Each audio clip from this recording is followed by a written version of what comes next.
Welcome to Mission Math Tutoring. Today we'll be going over on how to find the equation of a line given 2 points. This is a topic taken from Algebra 1. Let's get started.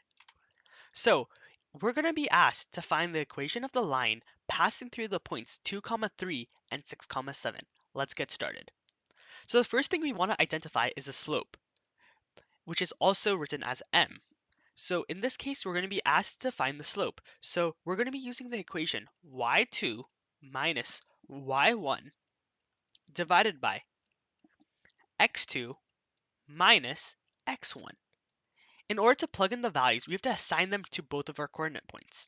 So first, we have 2, 3. We're going to call this x1 and y1. And then for 6, 7, we're going to call this x2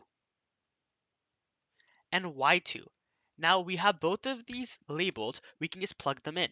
So y2 in this is going to be 7, and we're going to subtract that by y1, which is 3. Then we're going to divide it by x2, which is 6, minus x1, which is 2. 7 minus 3 is 4, and 6 minus 2 is also 4. So 4 divided by 4 is going to equal 1. So just to clarify, that our slope is going to be a value of 1. Now we have the slope identified. Let's see what else we need to do in order to get the equation.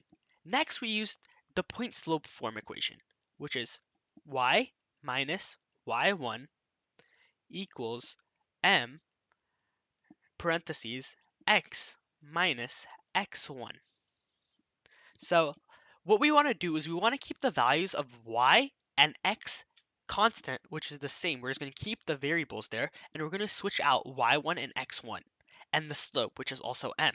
So for this, we can just pick any of these coordinate points. So for my example, I'll be picking 2, 3, but you could also do this with 6, 7 and get the same exact answer.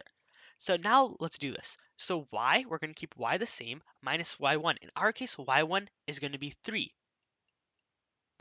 Then we're going to set that equal to m, the slope, which we already found as 1, parentheses x, we're going to keep this the same, minus x1.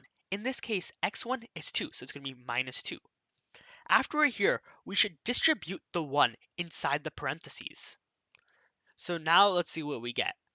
We get 1 times x is just going to be x, and 1 times negative 2 is just going to be negative 2.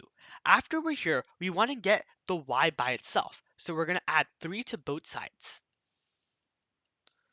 This is going to end up getting the answer as y equals x plus 1. We just successfully figured out how to find the equation of the line passing through both of these points.